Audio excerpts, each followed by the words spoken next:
Muy buenas noches, de nuevo, Voz Libertaria de Venezuela. Como todos los miércoles, con mi compañero Iván Ballestero desde Caracas, Venezuela, con Resistencia Ciudadana.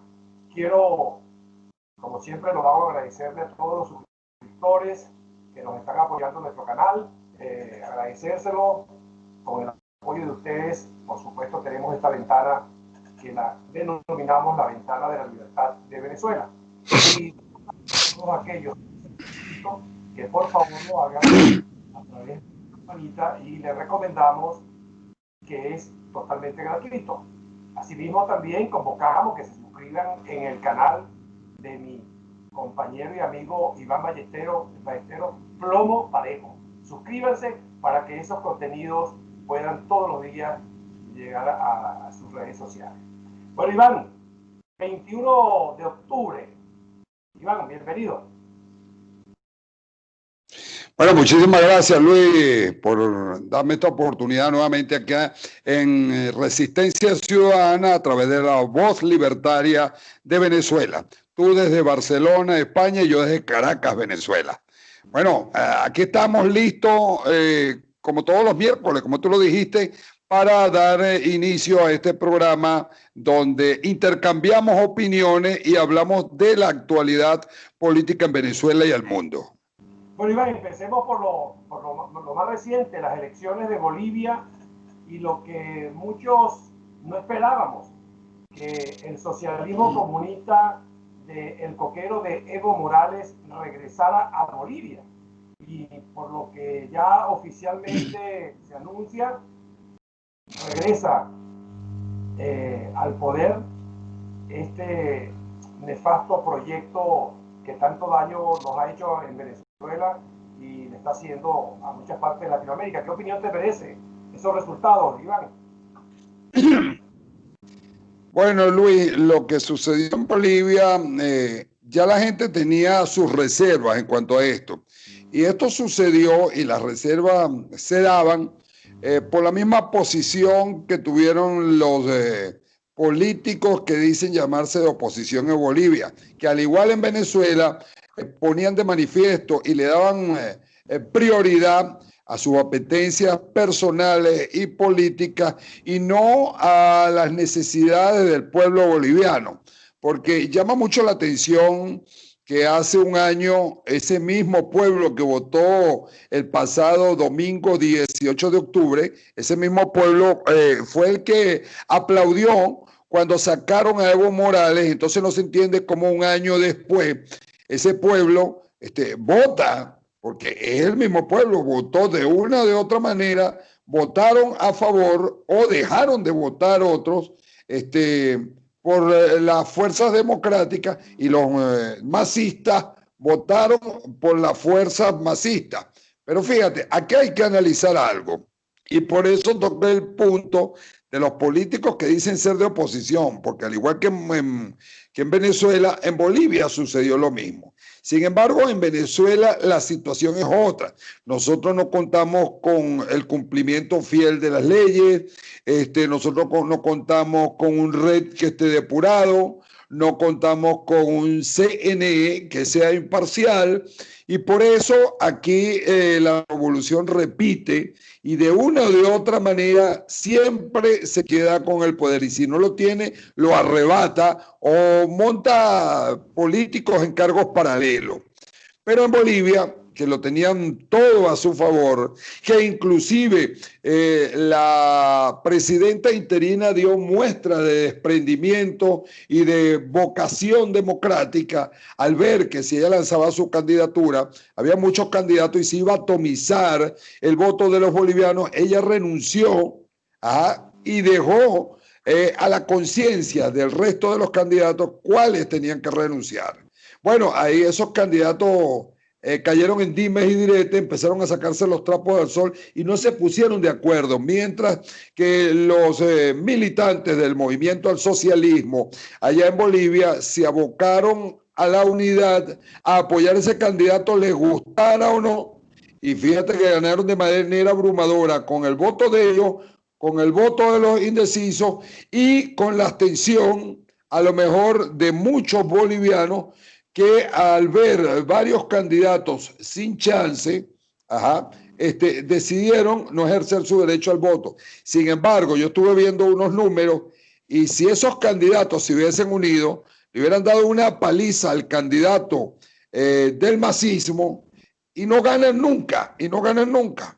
Sin embargo, yo creo que a lo mejor esta misma gente estimuló esa pelea entre ellos y ellos mismos se desgastaron, no se pusieron de acuerdo, quedaron enemistados. Hay uno que era muy duro y que al final renunció, pero renunció ya demasiado tarde, cuando ya no había nada que hacer. No renunció en el momento debido para amalgamar, unir todo ese pueblo boliviano en torno a la democracia y a la vez bloquear la avanzada del movimiento socialismo, que si bien tienen el señor Luis Arce, el nuevo presidente, yo pienso que este hombre, aunque ya ha dicho lo contrario, pero eso hay que verlo. Ese hombre dice que él se deslastra de Evo Morales, pero yo creo que al final este hombre va a ser el títere de Evo Morales y él va a ser el presidente electo, perdón, pero no va a ser el presidente que toma las decisiones ni el que verdaderamente gobierna. Ahí va a haber el poder tras el poder y Evo Morales le va a pasar factura por haberlo puesto de candidato, a menos que este señor se ponga los pantalones y haga como hizo el presidente de Ecuador, que se deslastró del correísmo y bueno, y gobernó él según su criterio, según las leyes. Ahora hay que ver qué pasará en las elecciones de Ecuador, porque la izquierda mundial, así como lo demostraron en Bolivia, la izquierda mundial está unida en torno a tomar el poder en todos los países, porque eso sería lo que ellos han planteado, el nuevo orden mundial para cambiar las reglas del juego, hacer lo que les dé la gana y enfrentar todos estos países de tendencia socialista, que yo digo que más bien lejos de ser socialistas son países comunistas, bloquear a Estados Unidos en caso de que gane Trump. Sin embargo, están haciendo un trabajo también allá para ver cómo gana Biden. Allá las cosas sí las tienen bien duras y pareciera que este Donald Trump, a medida que se acerca el día de las elecciones, parece que se fortalece mucho más y las encuestas lo dan como el virtual ganador de las elecciones de los Estados Unidos de América, lo que sería nefasto para la izquierda, porque ya él lo ha dicho, que él va a cambiar las reglas va a mantener el orden que hay, pero va a cambiar las reglas del juego para implantar la democracia donde hay gobiernos comunistas. Bueno, Iván, yo coincido con casi todo lo que tú has dicho. Una de mis reflexiones es de que los que apostamos a las democracias y a las libertades tenemos que acabar de entender que las izquierdas, eso que ahora se llama el nuevo orden mundial, es un proyecto y como proyecto lo están implementando y América es una de las cabezas de playa que ellos tienen. Los resultados del domingo efectivamente recogen gran parte de lo que tú has dicho, pero sobre todo demuestra que lo que se llama oposición en nuestros países no está muy claro realmente, como sí lo están estas izquierdas en sus planes de destrozar las democracias y de convertirse en lo que ya ellos son en esencia. Prácticamente, yo sigo llamándolos bandas organizadas para seguir saqueando la riqueza de lo que son de muchos y repartirse entre muy pocos. Pero fíjate, lo de Bolivia, tal como tú lo estás diciendo, se veía venir primero porque después de esa batalla tan extraordinaria que libró la ciudadanía, que permitió hacerse respetar frente a un fraude que se demostró que hubo y echaron al señor coquero Evo Morales, después que ese pueblo se movilizó en ciudadanía, los líderes aparentemente se quedaron pequeños. Y se quedaron pequeños porque no supieron responderle para terminar de derrotar a esa narcotiranía, porque ya era también una narcotiranía, 14 años casi de una tiranía que se veía en el mismo camino de Chávez, de no entregar el poder más nunca. Y fíjate que el primer error es que cómo es que, habiéndose demostrado un fraude, el partido que lo ejecutó no fue sancionado siquiera. Eso es lo primero, esa es la primera lectura. Dos, ¿cómo van a unas elecciones cuando todos los tinglados, todos y cada uno de los tinglados que tenía Evo Morales, asesorado por Venezuela, por cubanos y por otros países, estaban prácticamente intactos? Ese es otro de los elementos. Y el tercer elemento, que es una de mis reflexiones más grandes, Iván, que es que se demuestra una vez más que las izquierdas están organizadas internacionalmente, pero de manera casi que de un reloj que funciona a la perfección. Fíjate, de aquí de España salieron factores de Podemos apoyar a la gente de Evo Morales, de Venezuela, bueno, el señor presidente de Argentina, que nosotros, por cierto, en otro programa lo hemos venido anunciando y denunciando, Iván, que es el ejecutor con Zapatero del Grupo de Puebla, fue el que más estuvo incidiendo, y detrás de él Soros. Está demostrado que Soros y la inversión de Soros incidió muchísimo en el caso de Bolivia. O sea que todas las condiciones eran adversas, y eso lo sabían las fracciones de esa oposición que lamentablemente no supo asumir con responsabilidad, repito, lo que ese pueblo se dio echando al dictador Evo Morales para no permitirle una imposición de fraude. Yo creo que ahí está muy claro la situación. Hoy tenemos que lamentar que hemos perdido un espacio que estaba prácticamente recuperado para la democracia. Y bueno, ellos deben estar, como de hecho ya lo están manifestando, están celebrando, desde Caracas está celebrando Nicolás Maduro y todas sus bandas criminales. Los de la FARC están, por supuesto, celebrando. El señor presidente de Argentina ha hecho manifestaciones, y hasta el propio Papa llamó al señor, o le mandó un Twitter a Evo Morales, felicitándolo por el triunfo de Luis Arce. Y bueno, eso es la demostración clara y contundente de que hay un plan. Ahora, frente a eso, lamentablemente, repito, los que estamos jugando y creemos en el eje del bien y en la democracia y las libertades, estamos desarticulados. Desgraciadamente es así, Iván. No sé si tú compartes mi comentario. No, lo comparto totalmente, porque fíjate una cosa, Luis, ahí ellos no solo fue que se unieron, sino que llamaron a todos sus aliados, porque inclusive todos los países de la órbita socialista comunista mandaron observadores, o sea, para blindar el proceso, indiferentemente que haya habido trampa, fraude o no. Ellos mandaron esto para tratar de blindar el proceso, y ellos determinar si en un momento ganaba o perdía. Claro, la oposición le facilita el camino, pero entonces vemos personajes como el presidente de Argentina, el binomio que hay en España, desde aquí de Venezuela. Todas las izquierdas mandaron sus representantes, y por si fuera poco tenían el apoyo del Papa, que, como dices tú, fue cierto, llamó para felicitar a Evo Morales, por el triunfo del discípulo de Evo, Luis Arce, que ganó la presidencia de la República.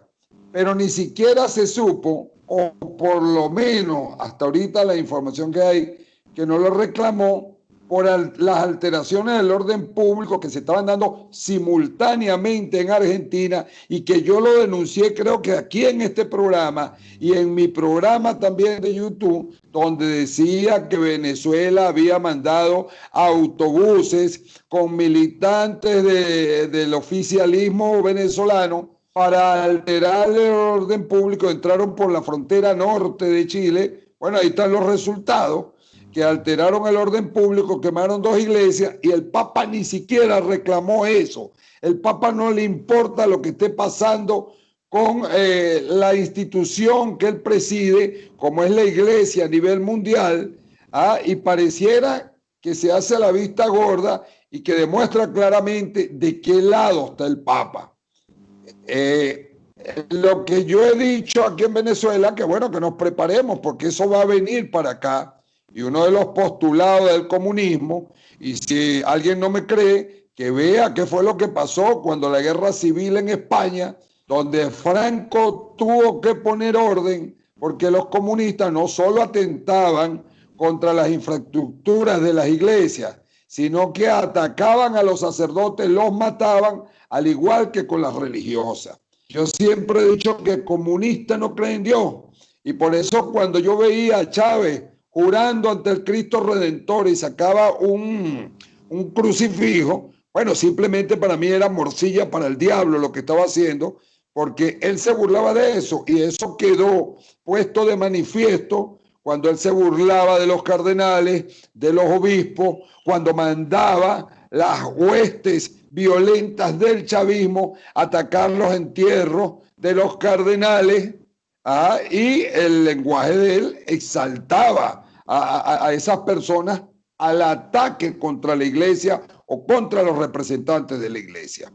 La izquierda trata de fortalecerse no solo en lo político y en lo ideológico, sino también busca aliados en la iglesia, porque les recuerdo a todos que ellos quieren crear una nueva iglesia, una nueva historia, y pareciera que para eso está el Papa ahí, para hacer ese trabajo. Ya queda cuenta de los feligreses a nivel mundial el exigir, el fijar posición ante lo que está pasando en la iglesia, y que el Papa lo ve como algo normal porque dentro de los cambios que quiere hacer la izquierda en el nuevo orden mundial, también están los cambios que quieren hacer en la iglesia.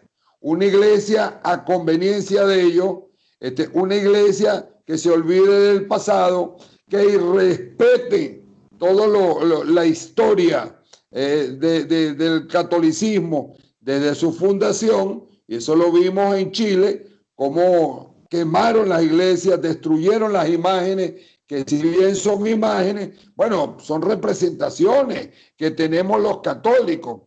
Los evangélicos no creen en imágenes, nosotros no es que creemos en la imagen, ponemos una imagen para hacer ver que ese es el Dios de nosotros, que esa es la Virgen de nosotros. Y a mí me cayó muy mal cuando yo vi la foto, cómo sacaban un Cristo decapitado y maniatado, y la gente se burlaba. Por si fuera poco, estos individuos saben lo que están haciendo. Bueno, que salían encapuchados, porque si lo que tú estás haciendo es lo correcto, tú no tienes por qué encapucharte, porque hacerlo de manera clandestina. Esta gente sabe lo que está haciendo y está preparada, y esos actos vandálicos están planificados no solo en Chile. Eso va a suceder en muchos países donde la iglesia tiene una posición clara, pero que también hay que hacerle un llamado a la iglesia. Se ha puesto de espaldas al pueblo y de espaldas a los feligreses, porque ahí es donde cada representante de la iglesia tiene que jugársela, como el padre Arnulfo Romero en El Salvador, en El Salvador, cuando el hombre le dio la cara tanto a los militares como a los guerrilleros. Esa es la labor verdadera de un pastor, y siempre estar del lado del pueblo y nunca de espaldas al pueblo. Así es, comparto plenamente ese comentario. Cerrando el tema de Bolivia, a mí una de las cosas que me ha llamado la atención el día de hoy, sobre todo, Iván, y me hizo acordar en algún momento, eso también sucedió en Venezuela, es que el pueblo boliviano no ha salido a celebrar el gran triunfo de Luis Arce. No ha habido una manifestación, todo lo contrario. He conversado con varios bolivianos, amigos, con los cuales tengo contacto desde hace más de un año. Incluso tuve unas invitadas ayer en el programa y ellas me manifestaban de igual forma de que la frustración que existe en este momento es inmenso, lo que deja una sensación extraña. Y por allí también estaba escuchando unos análisis también de un boliviano que está residenciado en Estados Unidos, es un estudioso y es un dirigente político de Bolivia, y él señalaba algo que me llamó mucho la atención.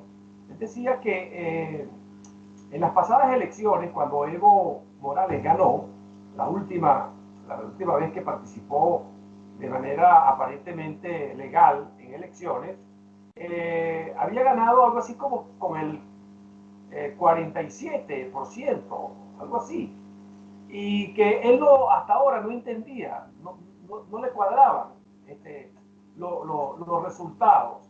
Lo explicaba matemáticamente y lo explicaba con lógica política, pero a mí me llamó mucho la atención porque eso lo complementó, y a mí también eso me llamó la atención, de que la presidenta interina, la señora Áñez, y el propio candidato Mesa, antes de que se oficializara el triunfo de Luis Arce, estaban reconociendo como el virtual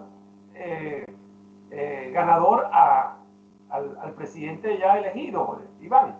Esto te lo comparto como una manera pues para el análisis y para ir haciéndole seguimiento a la situación.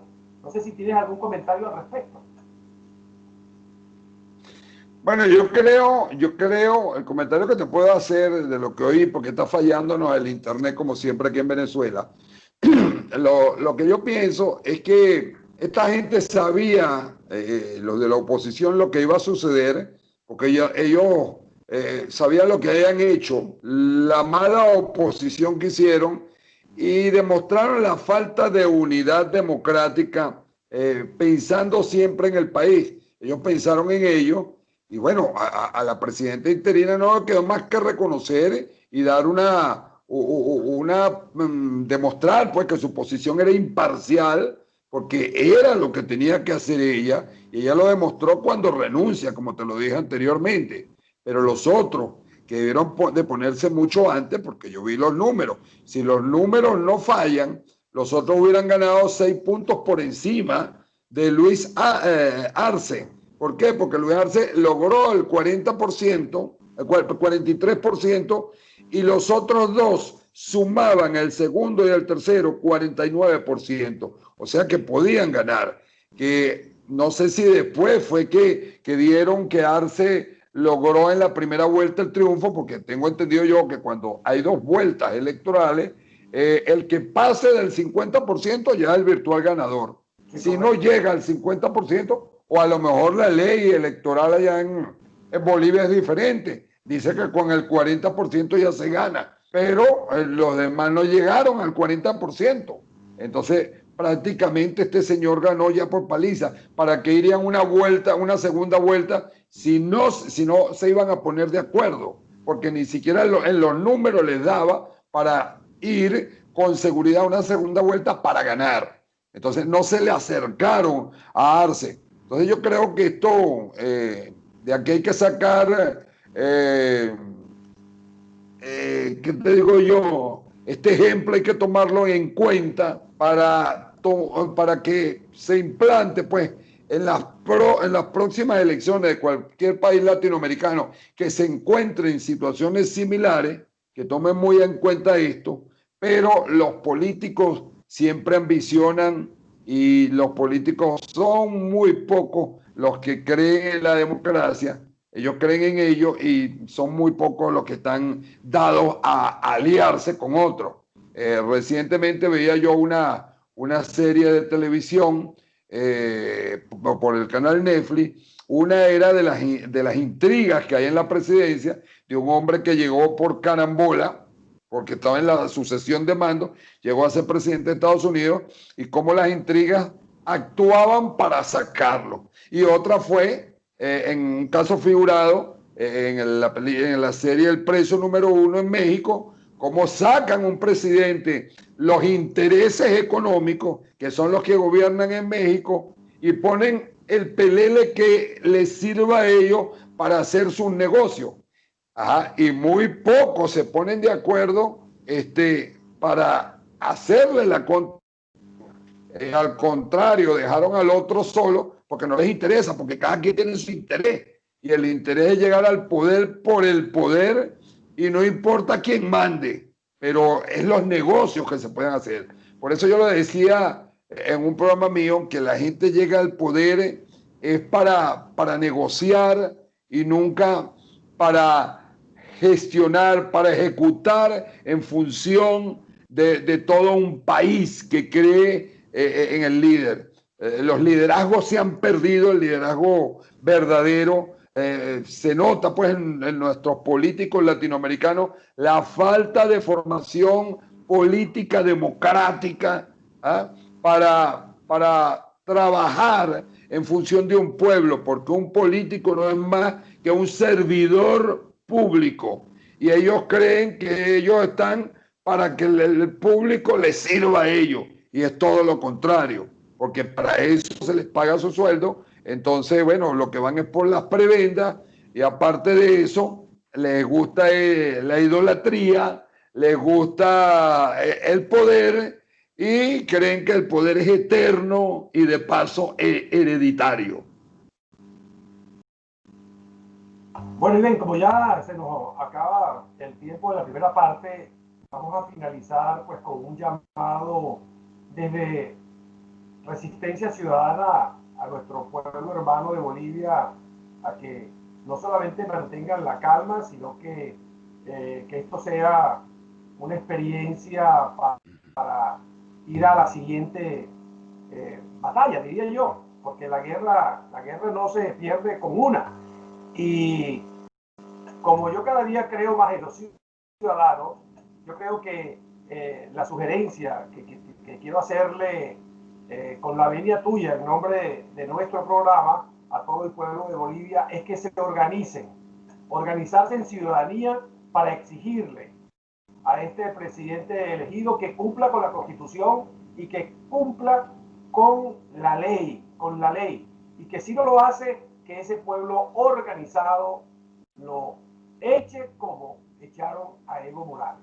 Porque la ciudadanía en el mundo entero tiene que ir poco, rápido, y van imperando. Los partidos ya no pueden seguir siendo los ejecutores y los manipuladores de las grandes masas. Yo creo que llegó el momento en que los ciudadanos tenemos que entender que los líderes obedecen a las masas y no al revés, que las masas se deben a los líderes. Bueno, para que despidamos la primera parte, Iván.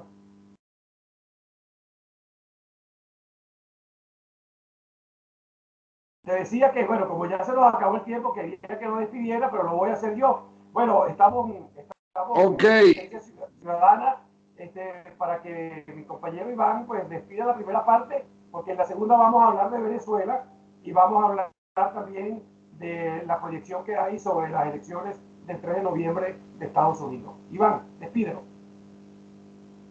Bueno, vamos a ir a un corte y después continuamos con muchísimos más en su programa Resistencia Ciudadana a través de la Voz Libertaria de Venezuela. Vamos a un break y ya regresamos.